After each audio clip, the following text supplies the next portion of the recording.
Friends, తెలుగులో ఇది ఒక నాటు సామెత. దరిద్రుడు తొట్టికెళ్తే సముద్రం ఎండిపోయిందంట. ఈ దరిద్రుడు దరిద్రం గురించి చెప్పడానికి, when a person thoughts are impure even nature turns against them అంటారు. అంటే ఒక వ్యక్తి ఆలోచనలు చర్యలు చెడుగా ఉన్నప్పుడు, ప్యూర్గా లేనప్పుడు ప్రకృతి కూడా సహకరించదు, ప్రకృతి వైపరీత్యాల రూపంలో స్పందిస్తుంది అంటారు. సో ఎందుకు చెప్తున్నానంటే, మనలో చాలామంది ఏదైనా పని చేయాలనుకున్నప్పుడు కొన్ని అడ్డంకులు ఎదురవుతాయి, ప్రకృతి సహకరించదు. అప్పుడు మనం దరిద్రం, టైం బాగాలేదు, లక్ లేదు అని ఇట్లా అనుకుంటాం.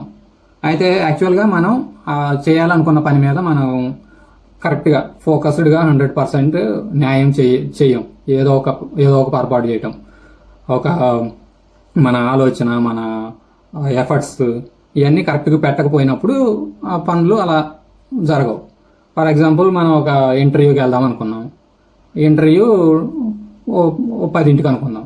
సో మనం ఏం ఎఫర్ట్ చేయాలి? ఇంటర్వ్యూకి వెళ్ళే ముందు మనం ఇంటర్వ్యూకి ప్రిపేర్ అవ్వాలి, ఇంటర్వ్యూకి కావాల్సిన డాక్యుమెంట్స్ చూసుకోవాలి, ఇంటర్వ్యూకి టైంకి రీచ్ అవ్వడానికి ముందే బయలుదేరాలి.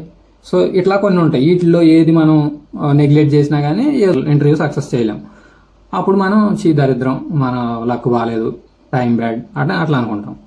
కానీ మనం పెట్టాల్సిన ఎఫర్ట్స్ 100% పెట్టినప్పుడే ఇట్లాంటి ప్రాబ్లమ్స్ ఇట్లా మనకి అగైనెస్ట్గా అవుతుంది రిజల్ట్ అనేది. ఎందుకు చెప్తున్నానంటే, ప్రజెంట్ గవర్నమెంట్ వచ్చి 3 months అయింది. 3 monthsలో ఇంత పెద్ద న్యాచురల్ డిజాస్టర్ ఫేస్ చేశాం. అయితే ఈ ప్రజెంట్ ఉన్న సీఎం గారు 95 నుంచి 2004 వరకు 10 years చంద్రబాబు నాయుడు గారు సీఎం. తర్వాత 10 years గ్యాప్ వచ్చింది. మళ్ళీ 2014 నుంచి 19 వరకు సీఎం. మళ్ళీ 5 years గ్యాప్ వచ్చింది. ఇప్పుడు 24 నుంచి సీఎం. అయితే ఇంట్రెస్టింగ్ ఫ్యాక్ట్ ఏంటంటే, నేను ఒక డేటా కలెక్ట్ చేశాను. ఇండియాస్ మేజర్ డిజాస్టర్ సిన్స్ 1990, అంటే 1990 నుంచి ఇండియాలో జరిగిన అతిపెద్ద ప్రకృతి వైపరీత్యాల లిస్ట్ ఉంది. అది గవర్నమెంట్ వెబ్సైట్లోనే అవైలబుల్ ఉంది, మీరు కూడా చూడవచ్చు. ఇది గవర్నమెంట్ వెబ్సైట్, మీరు కూడా ఇక్కడ చెక్ చేయవచ్చు. దీంట్లో 1990 నుంచి మేజర్ న్యాచురల్ డిజాస్టర్ లిస్ట్ ఉంది.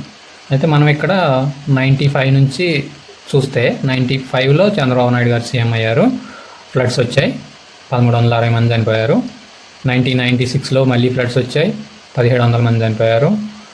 1996లో సైక్లోన్ వచ్చింది, 1050 మంది చనిపోయారు ఆంధ్రప్రదేశ్లో. ఆ తర్వాత మళ్ళీ 2000లో ఫ్లడ్స్ వచ్చాయి, వేరే రాష్ట్రాల్లో కూడా మొత్తం 3000 మంది చనిపోయారు. అలానే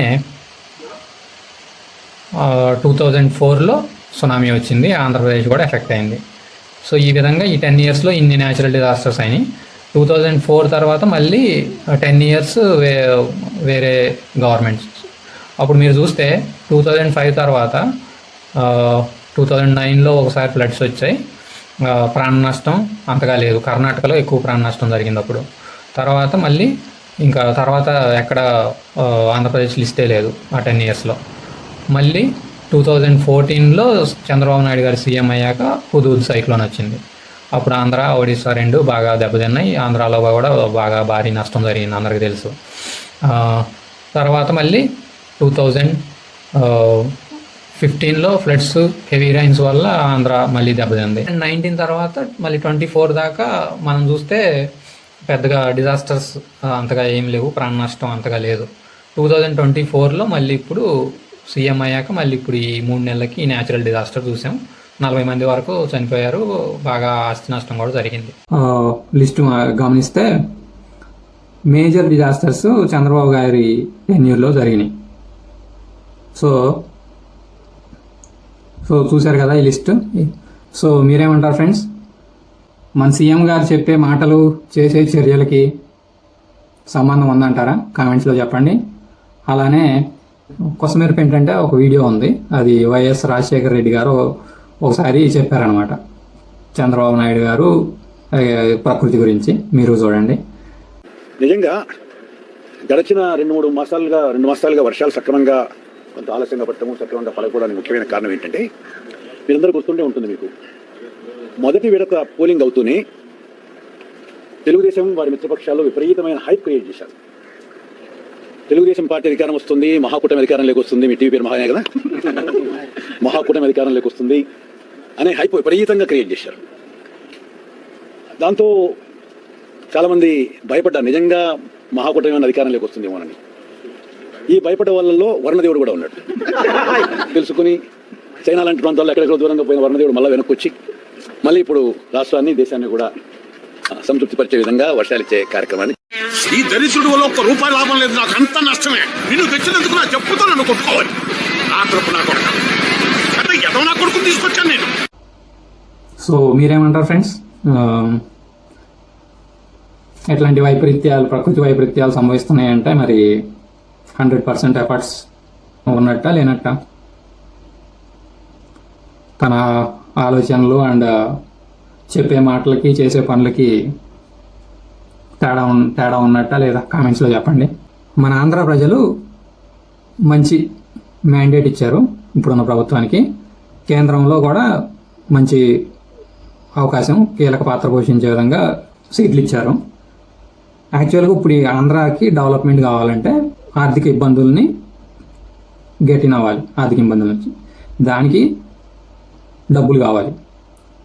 సో మన రాష్ట్రం దగ్గర డబ్బులు జనరేట్ అవ్వనప్పుడు, ఖజానాకి డబ్బులు రానప్పుడు ప్రత్యేక హోదా కావాలి. ప్రత్యేక హోదా సాధించడానికి ఇప్పుడు మన ప్రభుత్వానికి చాలా మంచి ఛాన్స్ ఉంది, కానీ వాళ్ళు అసలు దాని గురించి ఆలోచించట్లేదు. కనీసం మనమైనా ప్రత్యేక హోదా గురించి పోరాడదాం, ఈ ప్రభుత్వం మీద ఒత్తిడి తీసుకొద్దాం. ప్రత్యేక హోదా సాధిస్తే రాష్ట్రానికి చాలా మేలు జరిగింది. ప్లీజ్ సపోర్ట్ ప్రత్యేక హోదా. రాష్ట్ర అభివృద్ధి కోసం, ప్రత్యేక హోదా కోసం ప్లీజ్ సబ్స్క్రైబ్.